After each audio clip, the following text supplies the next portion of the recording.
आपले स्वभाव जो आहे हा आपण काय विचार करतो याच्यावरती बनत असतो.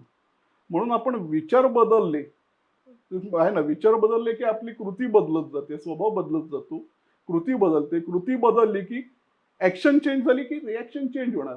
नशीब म्हणजे काय? तुमच्या ऍक्शनची रिॲक्शन आहे, तुमच्या कर्माचा प्रतिसाद. बरं. म्हणून विचार बदला, नशीब बदला. आणि पुष्पौषधी विचार बदलते.